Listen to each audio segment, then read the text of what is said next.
Hello everybody, welcome to another episode of Hawk Blogger Mornings. I'm Brian Nemhauser. You can find me on Twitter, Instagram, TikTok, Blue Sky, all the places at Hawk Blogger. And a couple things, we're in the afternoon, so not really the mornings, but coming to you from Mobile, Alabama after day one of the Senior Bowl, and have a lot to share about what I saw in the practices today. There were two practices, double day of practices, one for the national team, one for the American team, and I will talk you through all those. Also, really excited at half past in this show, we're going to welcome in Ted Nguyen of The Athletic, who wrote a terrific article on Klint Kubiak early this season that has a lot of insights that I think are worth delving back into, and some of those didn't obviously last or at least become relevant as the season wore on for the Saints, but I think that some of those relative to how Klint Kubiak approaches his offense, approaches his use of the offensive line, pass protections are actually very relevant and are going to be really interesting to catch up with Ted about. He's one of the best out there when it comes to analyzing film and coaching and scheme, so really looking forward to that. So hopefully you guys can hear me okay. Background is not going to be super exciting. I tried to do a couple things. Don't know how good the internet's going to be, but we're going to grind through this. So hopefully it's all good, and appreciate you all for tuning in one way or another. So let's go through kind of some headlines. Let's go through some headlines about this practice with the Senior Bowl today. First of all, kudos to Jim Nagy and everyone who's involved with organizing the Senior Bowl. Kudos to the city of Mobile, Alabama.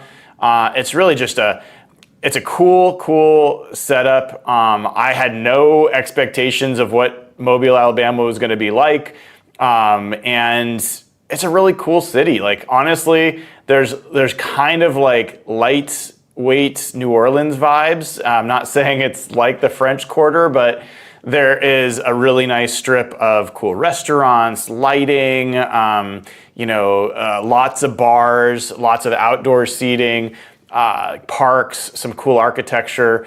It's a cute little town. So, good initial impressions of Mobile. I had some barbecue last night, and that was quite good. Looking forward to heading out with some folks tonight, getting some drinks and getting some food, so that'll be great. The setup at Mobile for the Senior Bowl, we get to observe, the media gets to observe the practices, and it was fun. I got to check in with Sam Monson and Steve Palazzolo from the 33rd team, Trevor Sikkema with PFF, a number of the folks, and so I was able to talk to a few people. I talked to Rick Neuheisel today, had a lot of conversations just with various folks. Matt Bowen, another great draft analyst. So, great to see there's so many people. Obviously, if they're letting in riffraff like me, you can imagine all the different podcasters and people from across all these different fan bases and teams coming in that cover the draft. It's just a huge event, and there were, I want to say 100, 200 media members, in the stands, covering the games, covering the practices, all that kind of stuff. So, headlines for me as far as this practice go, and I'm going to get into some specifics about some specific players, but headlines for me. Let's start with the position that everybody likes to talk about. It's probably, honestly, it was not the tops on my list today to focus on, but quarterback. And quarterback is obviously a big area of focus for any football team. It makes or breaks most NFL teams. And people pretty much know quarterback 1 and quarterback 2 in this class with Cam Ward and Shedeur Sanders. Where they go, in what order, that's more debatable. But who is QB3 in this class? And there are folks that think it's Jalen Milroe. I've seen mock drafts this week, in the last day, in the last 24 hours, that Jalen Milroe going 6th overall or top 10. There are folks that think it's Jackson Dart, that he should be up there. I don't know that many people think it's Riley Leonard, but I'm sure he gets some conversation as well. There's a few other people that are probably in the conversation. Dylan Gabriel's a guy that some people are pretty high on. And the headline here was based on what I saw today, I don't think any quarterback that is in Mobile deserves a grade higher than 4th round. Like, point blank. That does not mean that's where they will be drafted. But Jalen Milroe in particular, who, if you've been listening to I started being very clear, I think Jalen Milroe's similar to Joe Milton in terms of level of athletic ability, and he has a first round talent in terms of a runner, but a passer, it's very rough. And I thought coming in, this guy was probably going to be someone who might go in the 2nd, might go in the 1st, if he could just show off a little bit in passing the ball. Started with measurements yesterday that came out that he has hands under 9 inches. That is tiny. 9 inches is generally the cutoff for NFL quarterbacks in terms of hand size. You can debate about how much you should really worry about hand size and these specific measurables. NFL teams do, and a lot of them have hard and fast rules about what you can and can't allow. And any scout will tell you that they'll make exceptions, but a cardinal sin in scouting is to make too many exceptions. And 9 inches is small to begin with, and he's under that. So his hands are very small. And then in practice, guys, it was rough. If anyone tells you anything else, they are lying, because, or at least I missed where it was much better. I'll say that. Maybe they're not lying. Maybe I just missed where it was really good. I watched in team drills as Jalen Milroe did things that literally none of the other quarterbacks did. There's a guy from Canada here who got a late invite. He really was rough in the first practice, and I was like, man, he doesn't really belong. He took a little while to, get rid of the ball. He took a sack. I mean, these are lightweight team drills. They're not necessarily full intensity. Jalen Milroe, snap after snap, would take it, drop back, look, either get what would have been a sack or eventually throw it inaccurately, throw it incomplete. I mean, he might have been holding the ball for 7 or 8 seconds. I mean, it wouldn't have surprised me he was holding the ball for close to 9 or 10. It was like everybody around, at least where I was like, what's going on? I mean, this is a practice rep. You should be able to make those decisions relatively quickly, even if it's a dump off. He just did not understand what he was doing back there and could not decide what he wanted to do. And it wasn't just 1 rep, and it wasn't just 2 reps, and it wasn't just 3 reps. It wasn't just 4 reps. It was like 6 or 7 reps like that. And it didn't get a lot better. So I thought Jalen Milroe really hurt himself today. And I think you'd have to really believe, as a NFL talent evaluator and as a scout, that you know something about him that can unlock him that nobody else can, because the reality is this guy is probably a 4th round talent because of his legs. He might get drafted higher than that, but I'll tell you, I'm out. Personally, I'm out. I saw enough where I was like, I'm out. Now, if you drafted him in the 4th or 5th round, fine. I'm fine with that. But I don't think that's where he'll probably go, because somebody will push him up their draft board. Jackson Dart, he was okay. I don't think he did anything special. Relative to Jalen Milroe, he looked good, but there was not a lot of special passes. I don't think I saw a single special pass today. Riley Leonard, I guess if I took anything away, Riley Leonard has got some ability to run the ball. We saw that in the national championship. He's not as gifted of a runner as Jalen Milroe, but I don't know why I've decided to make his name Milroe as opposed to Milroe. But Riley Leonard is a better thrower, a passer of the football than Jalen Milroe. So if you're kind of picking between the two, he's probably less of a project. But I'm just telling you, all the guys today, Dylan Gabriel, who's supposed to, I've liked Dylan Gabriel. I think he's more polished as a passer. He's 5'9", I think he's under 5'10". I just don't know that that's going to play in the NFL. He didn't look particularly sharp today. It just was rough. Now, day 2 might be better. Like, they might be more accustomed to what they're seeing. They might catch up. So we'll see. But it was not a great quarterback day. So that's first thing. The next thing that I will say as a headline is I saw John, I saw Mike. So John Schneider and Mike Macdonald were in attendance, and I think you'd expect John Schneider to be there. Can't be sure whether Mike Macdonald was going to be there because he wasn't there last year. He wasn't even hired last year. So it was great to see the two of them side by side. I posted one picture on Twitter of them, and where were they spending their time? What were they looking at? Guys, the way it works, just to give you some idea of why I'm bringing this up. The stadium is obviously, round or oval shaped, and one side of it's for the scouts, the teams, the GMs, those guys. The other side of it is for media and fans can watch practice as well. And obviously the GMs and the scouts can get onto the field and they can move around as they wish. There's also like sky boxes where they can be up high watching everything. Well, John Schneider, the first time I saw him come down onto the field, walk all the way around, and plant himself next to a drill was in the first practice to watch the offensive line drills. And Mike Macdonald was right there. And what did they spend their time on? Offensive line drills. Almost the entire time they were down there, the only thing I saw them really watching was offensive line drills.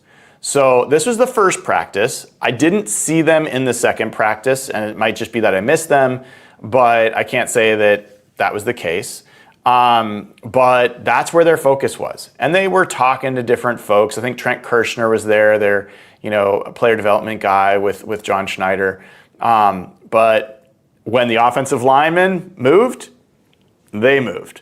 So if you're wondering if they're focusing on the offensive line, question answered. Yes, they are focusing on the offensive line. Now, what does that mean does that mean they're going to just go after a draft pick and not do free agency? No, I don't think so. And in fact, I think part of the process is learn as much about these young offensive linemen as possible to determine how much they maybe want to go into free agency. So that was headline kind of number 2, is those guys were there, they were together, and they're focused on the offensive line. Headline number 3 for me, as far as like offensive line play, like let's get to the guys that stood out. Gray Zabel had a fantastic practice, and I'm just checking out, make sure I've got the right number for him as I look through these pieces. So, Gray Zabel is number 77 if you see him in any highlights. He's from North Dakota State, and he played right tackle, he played guard, he played left tackle, he played all along the line. And by my notes, I'll even pull my notes up here.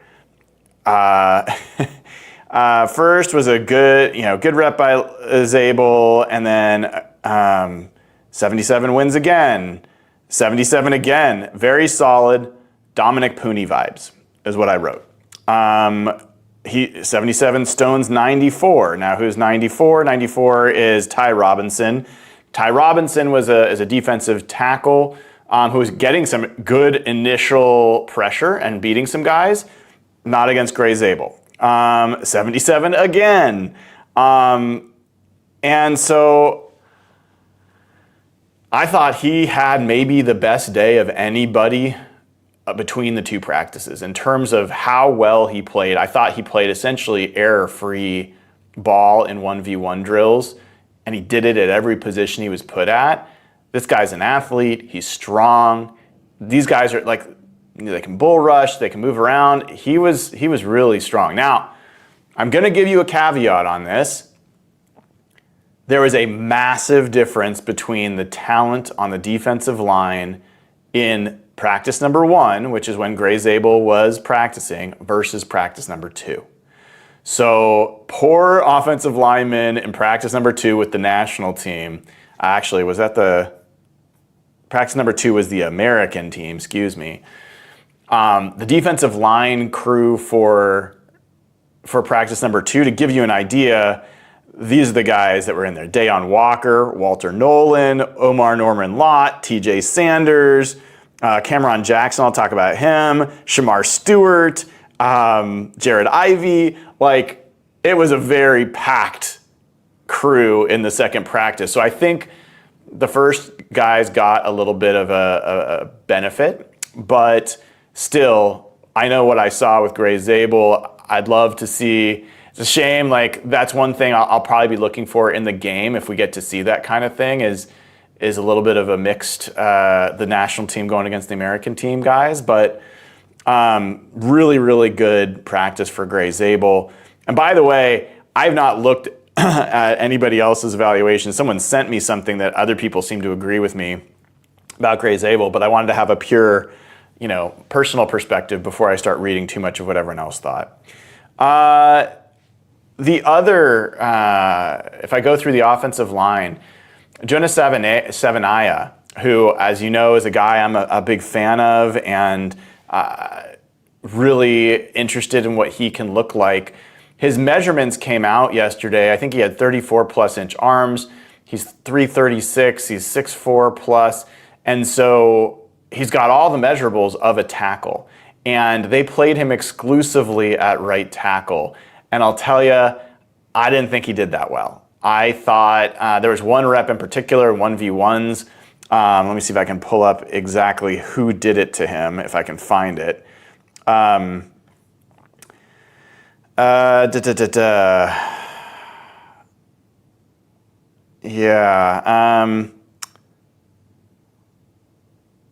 Okay, it was 93. So let me pull up who 93 is. Appreciate your patience as I really just got back, so I haven't had a chance to really pull this all together in a clean fashion. But Tyrion Ingram Dawkins from Georgia was the guy.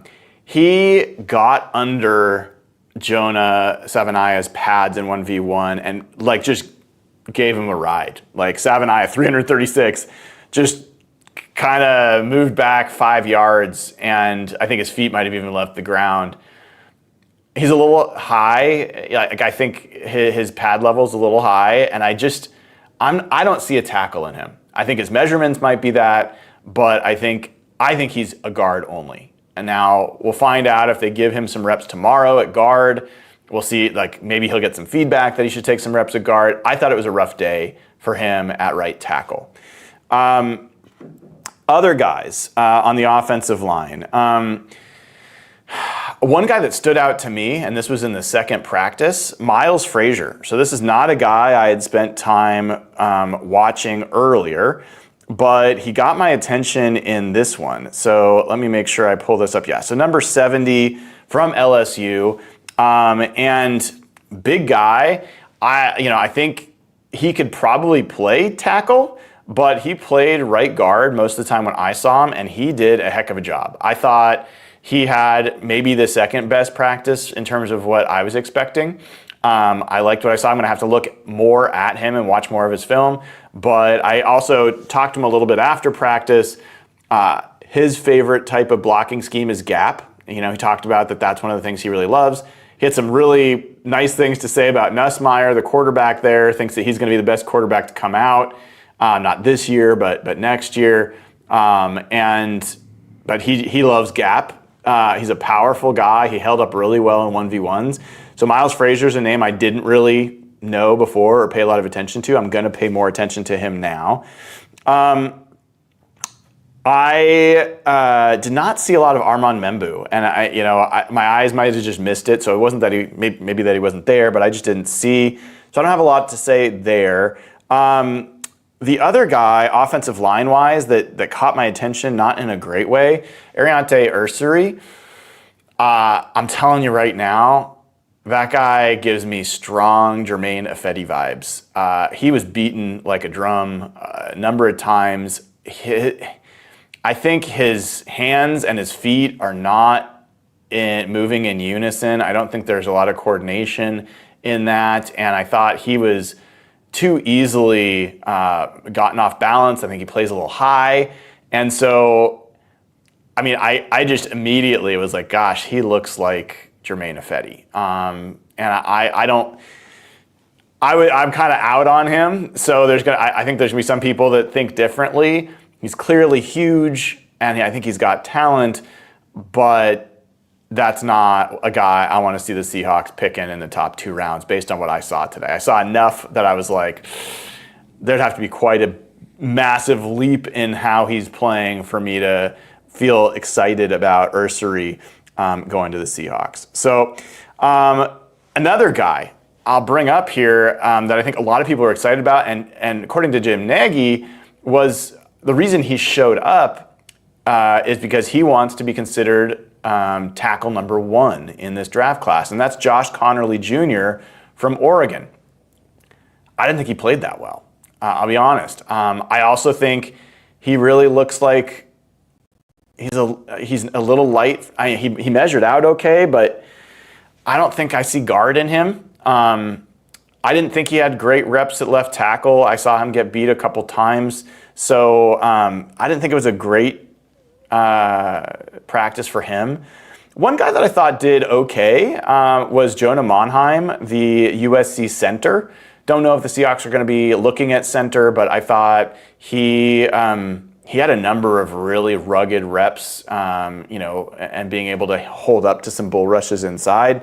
So I thought he had a decent day as well. Wyatt Millam, I thought did pretty well today. I thought, after Gray Zabel in that practice, I think Wyatt Millam was a guy that was playing all over the place, and I thought did a pretty good job. There might have been some snap issues when I think he maybe got some snaps at center, I believe. That was with him. And then one other guy, I just want to make sure some names to pay attention to that you might not have heard of. Carson Vincent. He's from Alabama A&M. He is a massive, massive man. Number 76 on this in this group, and I thought he had a really nice rep. Let me double check who he did that against. 76.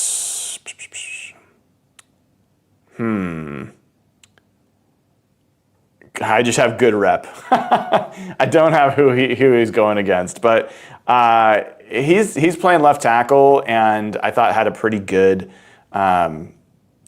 practice as well. There was a couple snaps from Clay Webb, who's from Jacksonville State, that I thought was pretty decent. Let's see if I've got who they were against. This is.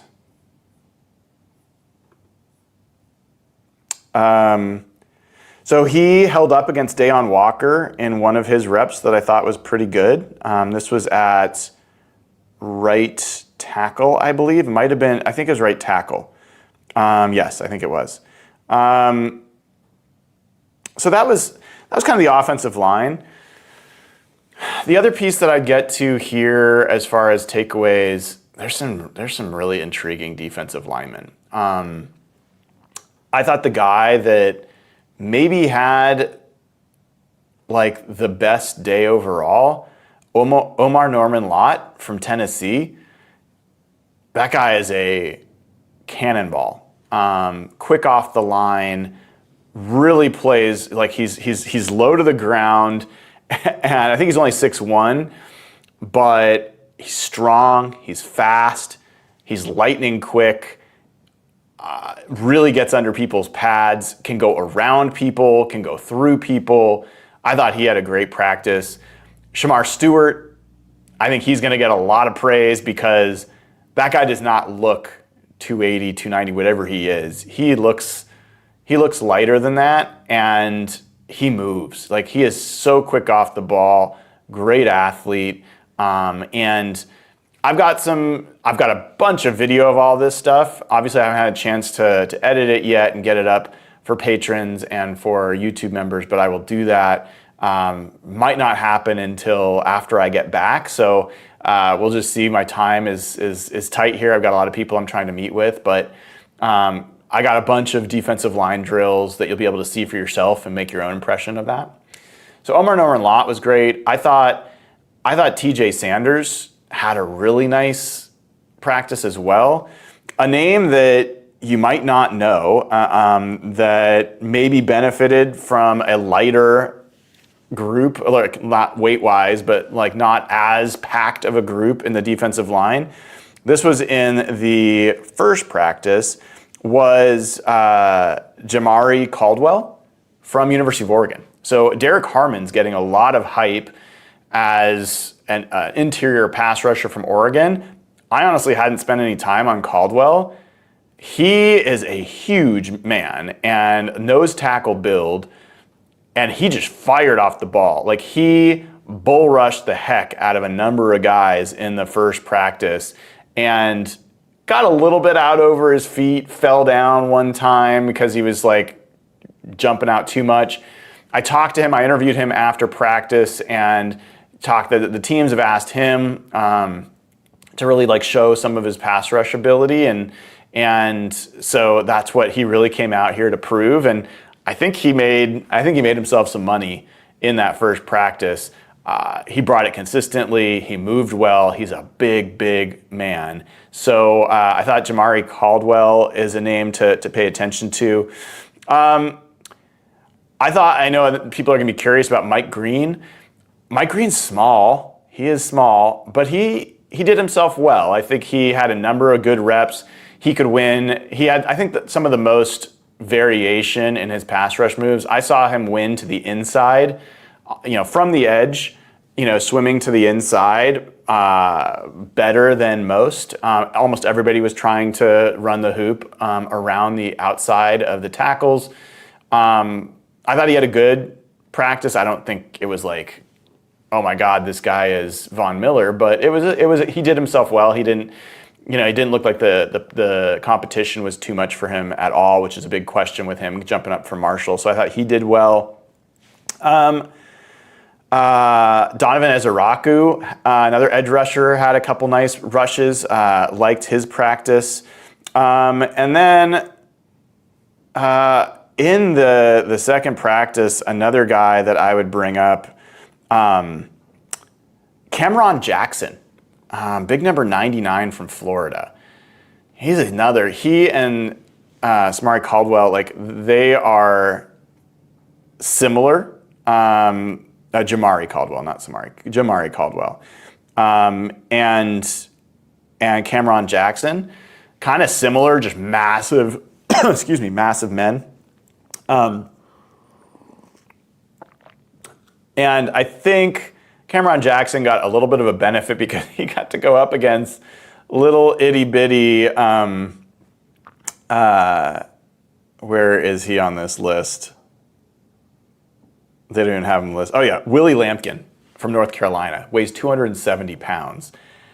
And I'm telling you, Cameron Jackson, he's probably 350, and it was not a fair fight. So that might have made part of why he looked good, but he got some other reps. I thought he was a guy that's an interesting middle round player.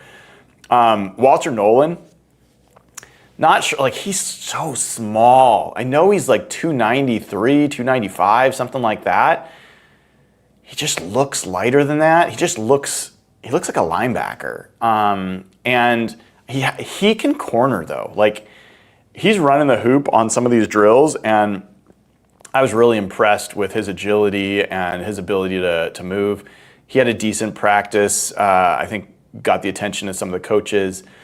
Dayon Walker, who's kind of this, anytime you talk about a guy that's almost 6'8", 350-pound defensive tackle, I mean, you want to see that guy. And he is very high cut. And so I really question, as much as I would love to have a guy like that on the team, I question whether or not he's going to be able to keep his pad level down. He gets upright pretty quick, and so I'm Not sure how that's going to play in the NFL, but he's fascinating and certainly a guy that someone's going to want to take a chance on because there's just not a lot of people in the world built like him that can move like him. So he was another guy that I thought kind of stood out. I did not watch a lot of receivers and corners today. I chose to focus on the trenches was my primary. I looked at the quarterbacks during team drills. That was kind of my priorities today. So I don't have much to say about them. There was one guy that I did not watch play, but got my attention, and it's Darian Porter from Iowa State. That guy is got to be like 6'2", 6'3". He's a tall, lanky corner. You know, I'm still Pete Carroll pilled on that stuff. You know, I see a corner like that, and I'm like intrigued for sure. So, did not see him play, so I can't really speak to it. I will say Tez Johnson, that guy is so small, 155 pounds. I mean, that is small. Really shifty. Maybe he's a Tank Dell if you really get lucky, but I think he's going to scare off a lot of people with that. Oh, one name that I didn't mention I want to bring up, Terrence Ferguson, the tight end from Oregon. I thought he moved better than Elijah Arroyo at tight end in the first practice. Didn't watch them a ton, but watched a few reps. And Ferguson, I thought he was going to be a little plodding and a little bit slow-footed. I thought he moved pretty well, and he caught my attention. Another tight end that caught my attention was in the second practice, and that was Mason Taylor, LSU tight end. Nice, big target, good hands, athletic. I think he's probably going to be a good blocker as well. Mason Taylor's a name. I think he's a mid-round kind of guy. I think he's an interesting player as well. Jack Besh, the receiver from TCU, had probably the best catch of the day, but that's not saying much because there were very few opportunities to make good catches, but he did make one. I don't think Savion Williams is here.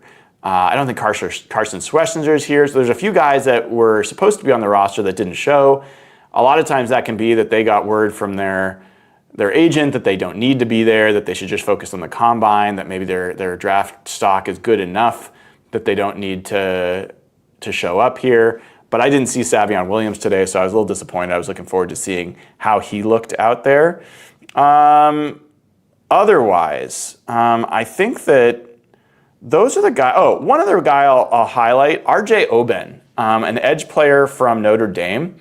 I thought he had a nice day today in the second practice. Had it flashed in terms of his agility, his effort. I thought the way he played was really impressive. So he's another guy that kind of jumped out at me. I think that's like the highlights for me in terms of who stood out and who didn't. So with that, let's bring on our guest. This guy is the best in the biz as far as breaking down what coaches are doing out there. Who knows? Maybe he will have something to say about the Twitter war going on among film analysts and players right now after poor Ben Solak stepped in it this week after the Bills game. But Ted Nguyen of The Athletic joins us. And Ted, man, welcome to the show. It's so good to see you. Thanks for coming on. Thanks for having me on. I hope that you've managed to not I stepped in it earlier this week because I said something about too much coverage about the Jags Liam Cohen fiasco, and I got just torn apart by Jags fans. And then poor Ben, has a point of view about the fourth down play against the Bills, and man, that's going rough. Have you had a situation where you put a perspective, a strong opinion out there, and it kind of blows up in your face? Oh yeah, for sure. It's definitely happened before. I mean, if you analyze film, it's going to happen because, what we're doing is we're making the best educated guess that we can, based on the background information we have, with the context that we have. But we could never exactly tell what these guys are taught or what exactly each player is going without being in in those meeting rooms and seeing what's taught to them. And we're judging these guys based on split second decisions, but that's part of what we do. That's part of entertainment. That's part of what people want to hear. So I think as long as you're doing the research and you're doing the work, and Benjamin Solly definitely does. I mean, he's one of the hardest workers out there. He does his work as far as gathering information and research and all those things. So if he has a take, it's going to be an educated take. It might be wrong, but at least he's not out there. He's not just out there trying to create a salacious take for the sake of being controversial. And I didn't necessarily agree with it, and I have my reasons, but at least his was measured in a way. Yeah. Well, I think one of the things I'm trying to be thoughtful about is, you'll definitely get the most engagement if you're really have strong conviction in your opinion and you put it out there that way. But there's also a humility of knowing that anybody that's analyzing this stuff, as you said, is missing some information, and it's your best guess, but it's not always 100% accurate without really knowing exactly what's going on in that room and without having been out there as well. So, Ted, one of the reasons I wanted to have you on again, we had you on earlier. You had some great insight for us about Mike Macdonald. You've written a lot about his scheme, about his coaching methods and how he installs his defense. And now the Seahawks have hired Klint Kubiak to be their offensive coordinator. And you wrote a really interesting article earlier this season about what he was doing in New Orleans to help Derek Carr kind of reach a new level of performance. Now, I know things kind of unraveled, and so lots of reasons for that. But for folks that didn't have a chance to read that article, maybe highlight what made you decide to write it, and what were kind of the takeaways you had when you were writing that article. Yeah, I think this type of offense and the Shanahan offense in general really helps out quarterbacks, and we've seen that throughout the years. He's been able to get very high performance from mid-level quarterbacks. Going back to some backup quarterbacks like Nick Mullins put up some numbers in his system. Jimmy Garoppolo went from a guy that people were arguing as a top 10 quarterback to a guy that can't even get a starting job when he's out of his system. And Brock Purdy is a very good quarterback, but I mean, I don't think it's controversial to say, maybe to Niner fans, but he's not that top 10 type of quarterback, but his numbers are, in a good year when things are going right, could be top of the league in this type of system. So it helps out quarterbacks because, one, it's dependent on the run game. You're really building a lot through the run game, a lot through play action, and then two, you're taking a lot off the plate of the quarterback as far as protections and responsibilities. Instead, they don't want quarterbacks changing the protections, trying to figure out where a blitz is coming from, spending all that time trying to figure these things out with a dummy count and those sorts of things. They want you to throw hot routes when you see a blitz. They want you to throw sight adjustments, and it gets the quarterbacks to play fast. I mean, you see it happen. You saw it happen with Derek Carr. He said he had to let go of that control because he's used to having a lot of control behind the line of scrimmage. But in this system, he let go and he was able to play with a little bit more freedom, a little bit more ease of mind, and it helped his numbers and it helps him play faster. But there are drawbacks to both approaches. I mean, we could see some of the, with Mike Macdonald, who ironically is one of the guys that do pretty well against this system because he could manipulate that system and manipulate the protections and the hot routes and that sort of things, which is, I think, is kind of an interesting kind of push and pull that maybe will happen between him and Klint Kubiak, where Kubiak will adjust the system a little bit. Yeah, this is you're taking me exactly where I was hoping we would go. So, obviously want to talk about some of the things you're saying that can really help a quarterback, and about some of the adjustments that you're having to make. And let's for people that aren't familiar, let's talk about a little bit this hot route concept. In your article, you actually show some plays from Shanahan's playbook that have these hot routes, and how that's different, because people hear hot routes, that doesn't sound unique. How it's different in terms of what the center's asked to do versus the quarterback in this kind of scheme versus other schemes where maybe the quarterback has more responsibility on his shoulders. Yeah, the center is calling the protections in the system. So he's in charge of setting the protections when he gets to the line of scrimmage or adjusting the protections if he sees one that needs to get called differently. In some systems, like the old Patriot system, or even the Chief system, the quarterback's in charge of setting the protection and adjusting. And the center has some of that responsibility too, but at the end of the day, the quarterback has the final say. And in this system, technically the quarterback does have freedom to do that too. It just doesn't happen very often because if you're not taught to change protections, you're not going to do it. The center is taught to do it, and he's mainly responsible for it. I'm sure if Geno Smith in the system decides he wants to change a protection, it's not like he doesn't have the freedom to do that. It's just probably 95% of plays the center is going to set the protection. And if you do see a blitz and a blitz catches you after the snap, you're throwing a hot route, you're replacing that blitzer with a short route where your guy can catch it and maybe have some room to run afterwards. And that's where some of this yak comes from. Yak is a big part of this offense as well. So in that world, are there particular types of centers that become more important? Is that a more important position on this offensive line than it is in other offensive lines? Yeah, for sure. I think you really need a smart center in this system that's able to handle that mentally. If you look at all the good Shanahan years, the offense usually takes a big jump when he has a smart center. That happened in Atlanta, that happened in San Francisco. So getting a smart center that can handle all this and do it effortlessly is pretty important. And then, let's talk about a little bit what you brought up as well, which this became kind of a hot button issue for San Francisco this year, where Kyle Shanahan was asked about, hey, Brock Purdy's pretty smart. Why don't you give him the chance to adjust protections at the line or adjust play calls at the line? And Kyle Shanahan kind of said, well, the plays it's not about Brock Purdy. The plays, there's multiple options in there. They're built in, and that's how it goes. But the belief was that some defensive coaches, Mike Macdonald being one of them, have figured out how to exploit the protection rules that Kyle Shanahan's built into how this works. And so because of that lack of flexibility at the line of scrimmage, it's maybe becomes a little bit easier to exploit. Talk about that, and how real is that as a potential issue? Well, what he's talking about is there are a lot of play calls that have two plays built into it. So let's say you have a run call, but you have your second play is a play action call. Let's say they load the box, then you go up to the line, you can say can, or kill.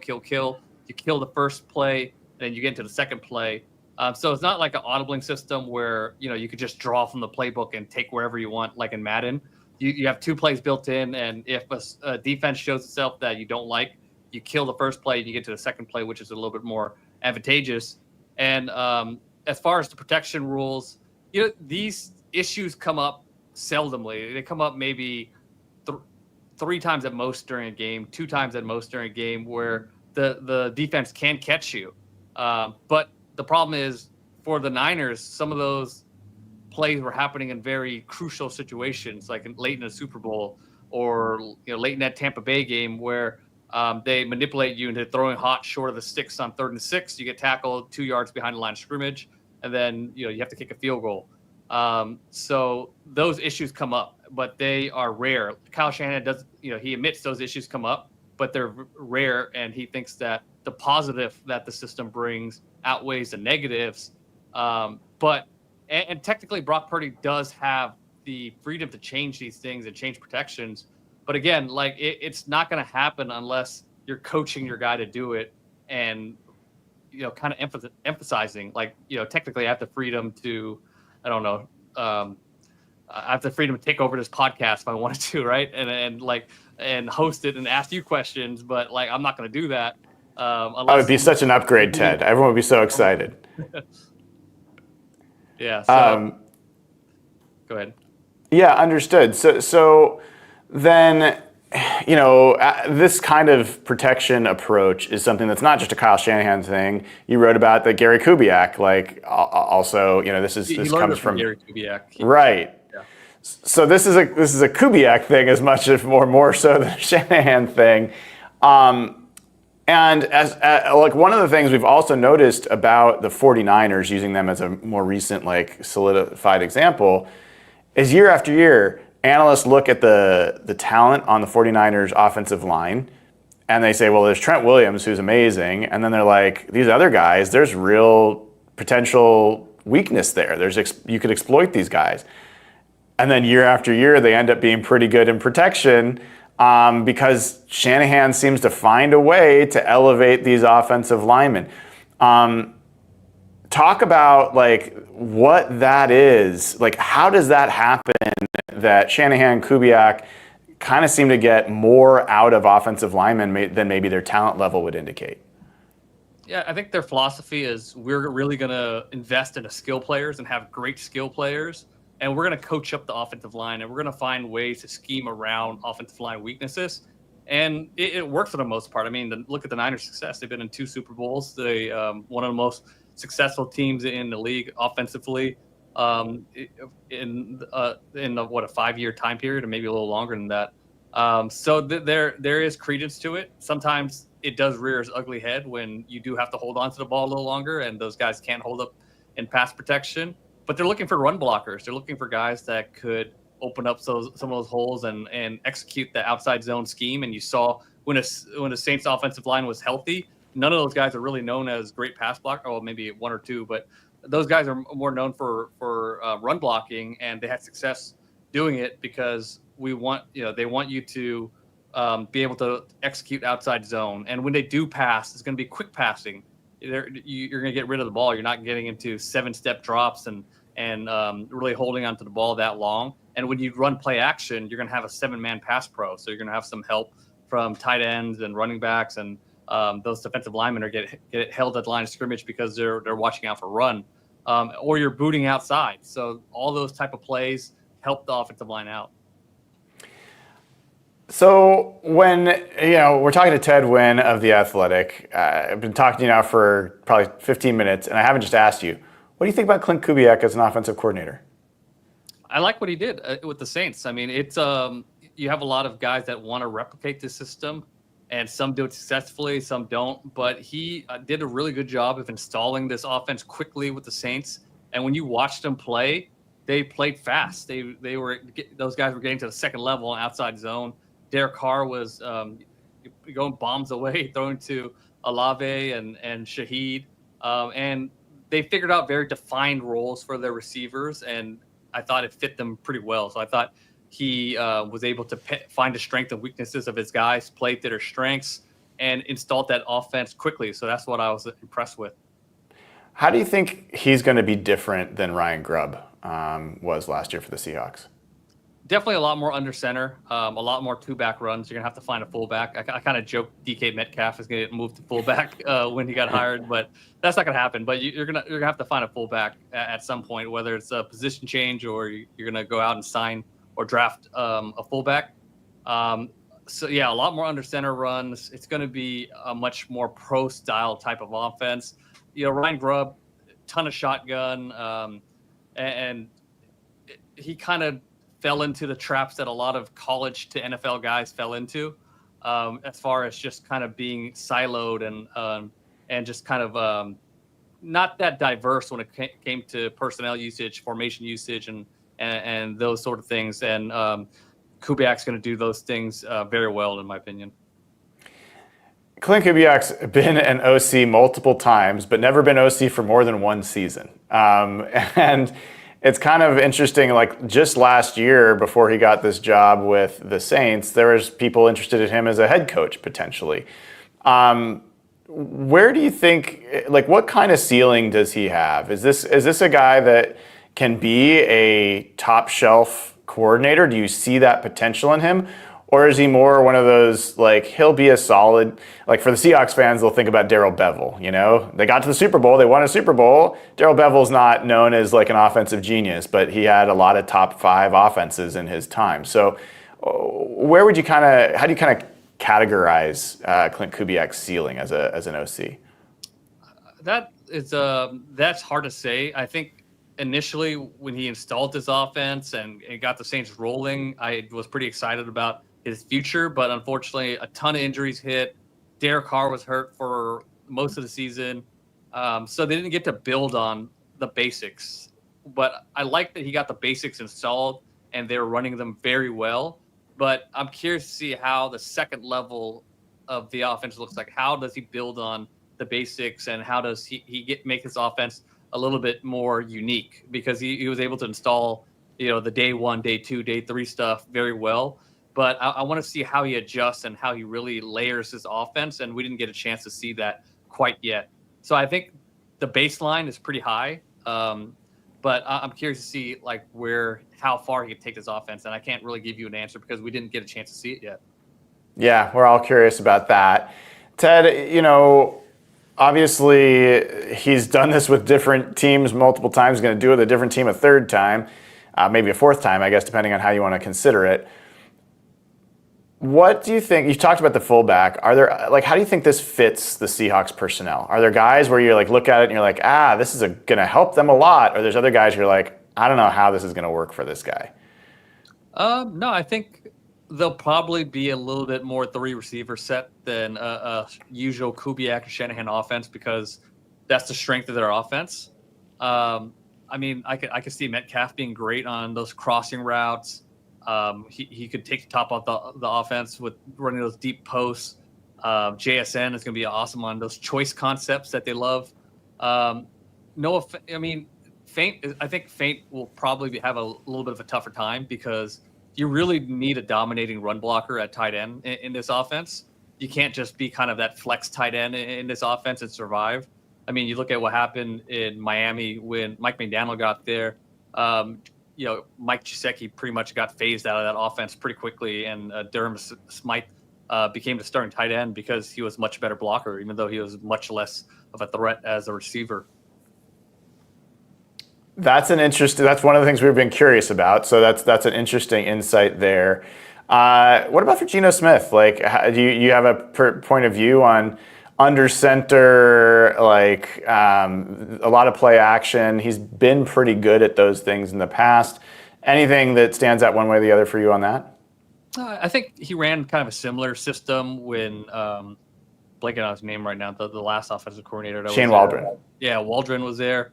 Not to say that that Kubiak's going to turn out like Waldron, but they ran some of the same concepts. So I think there's some familiarity there. I think Kubiak will be a much better offensive coordinator, play caller. So I think there won't be too many problems with Smith transitioning to his offense. Maybe as far as the control of the line of scrimmage, there might be a little discussion there about what he wants, and if they could kind of interplay off each other there. But I think it'll be pretty seamless. All right, a couple of more quick questions and we'll let you go, Ted. We're talking to Ted Nguyen of The Athletic. You wrote about Mike Macdonald. You're pretty high on Mike Macdonald. Curious what you make of his first season as a head coach. Yeah, I didn't have a lot of expectations for year one. As we talked about, it's going to take some time to learn this defense. But at the end of the year, they started playing some really good ball on the defensive side of the ball. And I thought they actually learned the system a little faster than I anticipated. So that's definitely a good sign coming into year two.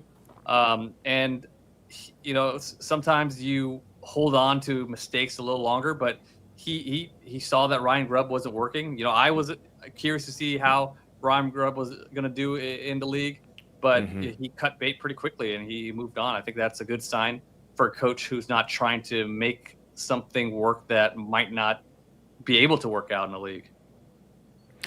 And when you look at the Seahawks in general, there's a couple big decisions, a lot of big decisions to make. I've dubbed this the MacGyver or MacGruber offseason for John Schneider and Mike Macdonald. Like, either they're going to defuse this bomb and it's going to be great, or it's going to go off and it could be really ugly. And some of those decisions are Geno Smith, whether you extend him, DK Metcalf, whether you extend him.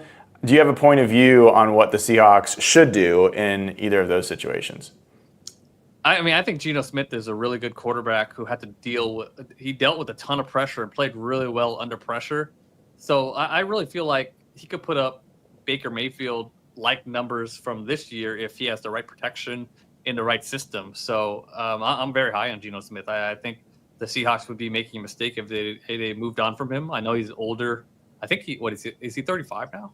He will be 35, yeah. Yeah, so he's a little older. So, eventually you would want to find a successor. But I think he could potentially put up some big numbers if you get the right protection. And obviously, the Seahawks had one of the worst pass blocking offensive lines in the league last year. So I just want to see how he'll look like in a system that lets him play a little bit more free. And hopefully the Seahawks could get some better protection for him next year. What's your take on Pete Carroll taking over for the Raiders? I think it was a little disappointing because there was that Ben Johnson noise initially. I mean, but if, from the beginning, like if you never heard that Ben Johnson was interested in the Raiders, you would never think that there'd be a chance that the Raiders would nab Ben Johnson. But I just think Pete Carroll, it's exactly what the Raiders need right now. They need an adult in the room that can organize and build a culture and do all those things. And we know Pete Carroll does those things at a very high level. Where I'm curious about is who he's going to hire as coordinators. I think that really sets the ceiling for how this team's going to go. And you guys remember he's trying to be a little bit more forward thinking. He tried to get a guy from the McVay system. He tried to move to the Fangio system. He just hired the wrong coordinators in Seattle, and that ended up getting him canned. So hopefully that doesn't stop him from trying to be, continue to be forward thinking and hire guys with different ideas than him. So we'll see what happens. I think the floor at least is much higher than it's been with the Raiders in a while. But the ceiling will depend on how he puts the staff together. Ted, you've done such great stuff at The Athletic. Is there anything that people should look forward to coming up from you soon? Well, I'm just going to do my Super Bowl previews, and I put a ton of work into those. I watch a ton of film from the season, and I'm pretty proud of those by the time they get done. So those will be out next week around Tuesday and Wednesday. So look out for those. Awesome. Ted Nguyen of The Athletic, loved having you on again. Thank you so much. Have a great rest of your day. No problem. You too. All right. That was Ted Nguyen of The Athletic. Lots of great insights there from Ted. So happy we were able to find a time to get him on today. I think the thing I'm walking away with a smile is maybe Noah Fant's not a good fit. Let's hope that the Seahawks feel that way, because nothing against Noah Fant. Like, Noah Fant can be a useful player in the right system, but the price tag that the Seahawks have placed on him right now, I would much rather the Seahawks draft a tight end, add that person to A.J. Barner, than have Noah Fant at his price tag. That money can go towards a guard. It can go towards other positions as opposed to a not very good blocking tight end. So that's an interesting piece. I think you heard also from Ted, he was kind about it, but some pretty clear critiques of Ryan Grubb's system and somewhat of the remedial aspects of it that didn't really translate to the NFL well, and the lack of variety in personnel and groupings and formation. So interesting to hear from Ted on that. And I happen to agree with him about the Geno Smith perspective, that in the right system, this has been the case for a while. In the right system, he can be a very, very good quarterback. And now the question is whether Klint Kubiak can be the guy to put in the right system. And it was also interesting to hear how important the center position was and how important it was to have a smart center. And Olu, I think one of the things going for Olu is he's very smart. There's nobody that would argue that he is not well prepared, not smart. He is very smart. So I would not take that to mean that they need to get a different center. I do think it means that they will, like Klint Kubiak, will really want to dial that in and make sure that they've got the right guy. There's some interesting guys in this draft at the center position. It wouldn't be the worst thing for them to take another flyer. They've got Jalen Sundell as well. Maybe Christian Haynes could be that guy, but I think there's a lot of potential options there, so that was also an interesting piece. I see I've got a bunch of super chats. It's when I do this, I don't have my normal home system where I can see everything at the same time, so I'm looking right into the camera and I'm not looking down at the super chats. But let me get to these. Mr. M. Remick says, appreciate all the content you've been producing this last year, including the Senior Bowl. Well, thank you so much. Super chat just to say thank you is incredibly nice and generous. I appreciate that. Scott Broden has become a YouTube member. That is great. And it doesn't tell me whether you've upgraded or just become a new member. So if you've upgraded, that's great as well. For people that are wondering, like, I will be putting exclusive video footages only for the second and third tier of YouTube membership. So it's like the Hawk's Nest tier, which is I think the initial tier, does not get access to the exclusive videos. So just so you know that. The other patreon.com/hawkblogger is the other place to be there, and I'll try to get all access to those folks as well. But welcome to the party, Scott. And then Scott's gifted 5 Hawkblogger memberships, man. I love that. If you are getting one of these free memberships from Scott, consider giving one just like he did. I love that from Scott, and thank you. Great to have you as part of the community. Bryce Coots doing the thing, man. He has been on a roll with his gifts, giving away 10 Hawkblogger memberships. Really, really appreciate it, Bryce. Thank you for your continued generosity. And there's Detail Oriented, the OG of generosity on this channel. It says, Brian, I asked this previously, but it didn't get answered. But I'm still curious your view. Is the O-line issues JS's fault, or is it a combo of scout team, JS, and Pete Carroll that led to where we are now? Sorry, Detail. I thought we did answer this before, but if it wasn't clear, I mean, I think that the take that I have on that is, I think there's a variety of things that went on. I think that initially, they put together a pretty good offensive line. Breno Giacomini was a good signing. Russell Okung was a good draft pick. James Carpenter was a decent guard. J.R. Sweezy was a good run blocking guard. Max Unger was a guy they inherited. That was a pretty good offensive line. At the time they won the Super Bowl, it was the highest paid offensive line, if you can believe that. And then they lost the Super Bowl. And the reason that they decided that happened was because they didn't have requisite weapons for Russell Wilson, and they decided to trade Max Unger for Jimmy Graham. And I think that was the beginning of the end of the quality offensive line play. And the other thing that I believe happened during that period was that John Schneider, I think, decided that Russell Wilson was not the kind of quarterback that would make sense to spend money on an offensive line for, because Russell Wilson created a lot of his own pressure. You could have a good pocket and Russell Wilson would spin out, roll outside of the leverage and cause his linemen to lose their blocks or to get holding penalties. And so having a offensive lineman who could block somebody well but have the quarterback, essentially cancel out that block by running the other way, I think John Schneider decided they could spend money elsewhere. I'm not saying I agree with that decision, but I think that was a point of view that he reached during that kind of 2015 to 2018 time period. And that's where you got the Luke Jokels and the Jamarcus Webbs and the bargain basement stuff that they tried to do that didn't work. And then I thought he decided, all right, no, we our left tackle, we can't get by, so we're gonna trade for Dwayne Brown. That was a good move, and Dwayne Brown stabilized things for a while. But this is a long-winded answer, but I'm just giving you kind of the complete perspective.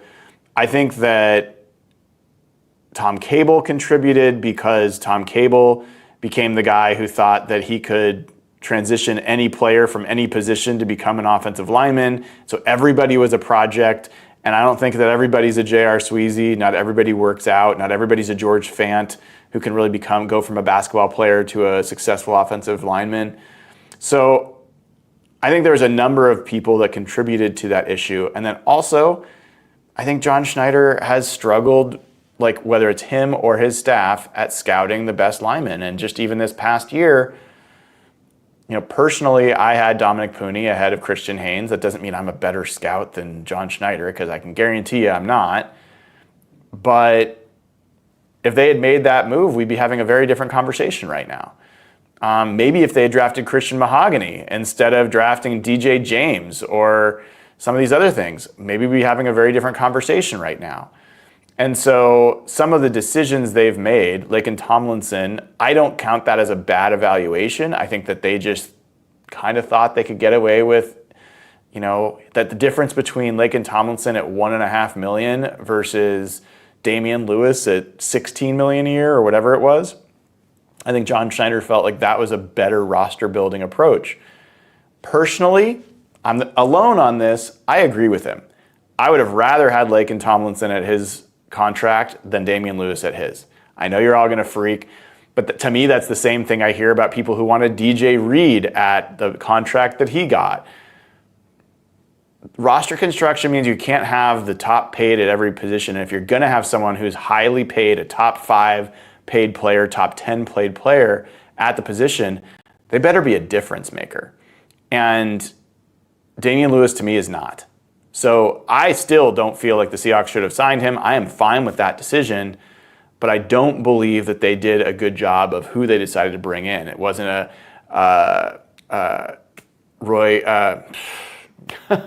Will Hernandez or a John Simpson, who was Jeff Simmons' guy. Like, there was other guys that were affordable, that were much more stable offensive linemen in the pass protection than Laken Tomlinson, and I think they made a mistake there. So a lot of things factor into it. I think it's much more complex than just John Schneider doesn't know how to evaluate offensive linemen.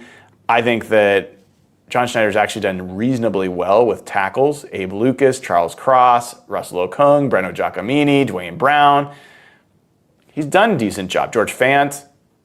But interior, he doesn't have a lot of wins there. So that's the place where they've got to hopefully turn things around this offseason. And we'll see pretty soon if that's the case. All right, everybody. That was a fire hose of information. Day 1 of Senior Bowl practices, as well as Ted Nguyen from The Athletic on Klint Kubiak. I will probably take a little bit of a break, if it's okay with all of you, but I will try to get some video up. If I don't do it while I'm here, I will definitely do it once I get home. Part of it is internet here is also pretty slow. I don't know how it went for you guys on this show, but moving around gigabytes of video files is not a great experience here. So just not sure I'm going to get all those up, but I will get them up eventually. And also, I've got like tons of footage of defensive line drills and other things.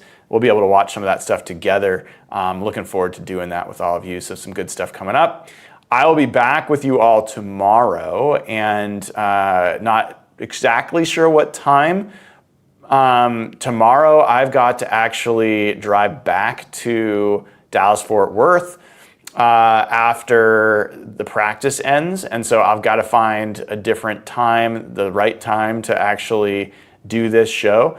I may do a show on site if I can maybe I'll grab like a Sam Monson or one of the other guys and see if we can do a show with them and their takeaways.